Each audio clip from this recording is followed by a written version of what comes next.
The emergence of the Citizens Party comes at a time when citizens are becoming more receptive to an alternative to the two major parties, as indicated by a recent Washington Post ABC News poll which showed that 34% of the public believes that there is hardly any difference between the Democratic and Republican parties.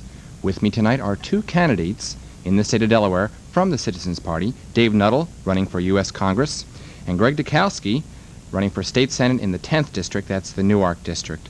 Gentlemen, welcome to Focus Delaware. Dave, I'll address my first question to you. Dave Nuttall, who are you and why are you running? Okay, Bob, I've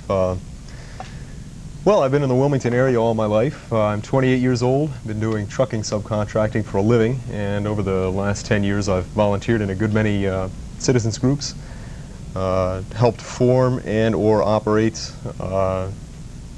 nonprofit corporations, a small business in Wilmington, quite a few citizens organizations, and I'm running basically on the philosophy that we've got to begin to emphasize hard-headed cooperation in human relationships, not just conflict. We're social beings, and conflict has already brought us to the verge of extinction.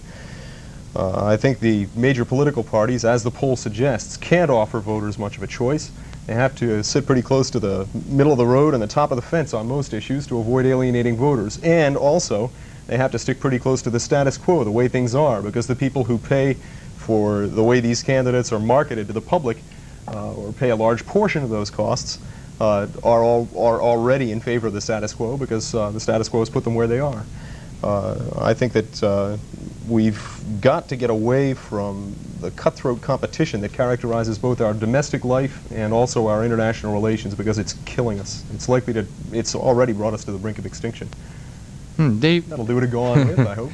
Dave, you can't expect to win. What do you really expect to accomplish? Well, I think maybe we ought to back up a little bit. You never know what Delaware voters are going to do. We could have a tremendous surprise. I guess probably the chance of that is fairly slim, at least if you ask the smart money, if you go by the fact that I haven't had a good deal of print media coverage, for instance. I've only been running a 2-month campaign, but in a limited campaign you can accomplish a great deal. You can raise issues that the major parties don't raise. You can point out to voters that there are options other than Tweedledum, Tweedledee, the usual politics, run-of-the-mill style. And I think I've accomplished some of that.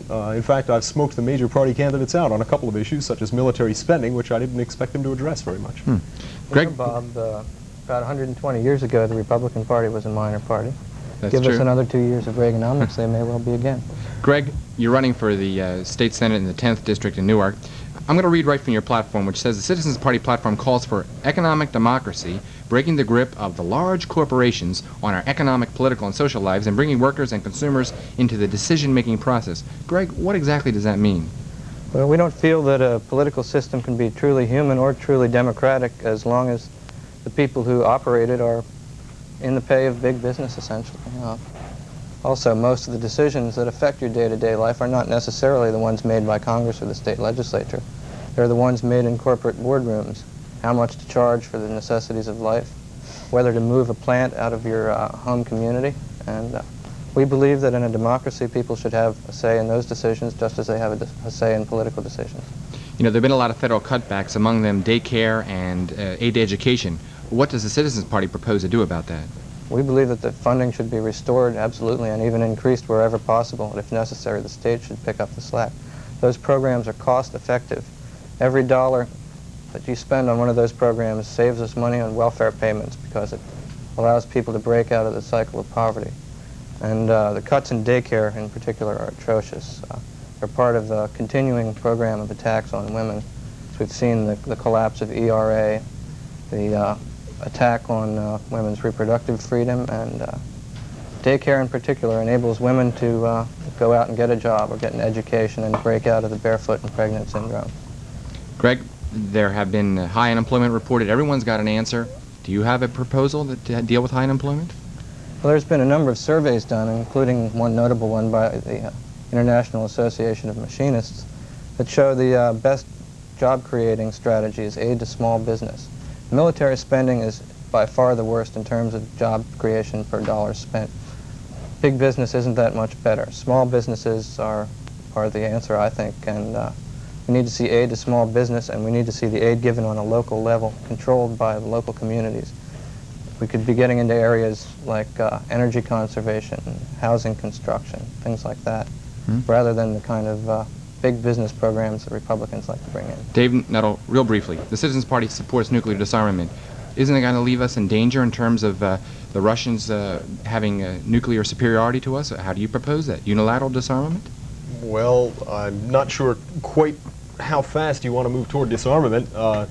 The immediate answer to your question is no, it doesn't have to endanger our security as long as we're sure the Soviets are doing it at the same time and at the same rate that we are. The nuclear freeze proposal, for instance, is a proposal for a mutually verifiable moratorium as a first step toward reducing armaments. And it's a moratorium proposal which would be mutual and verifiable on both sides, and it would be a threefold moratorium on testing, production, and deployment of new nuclear weapons.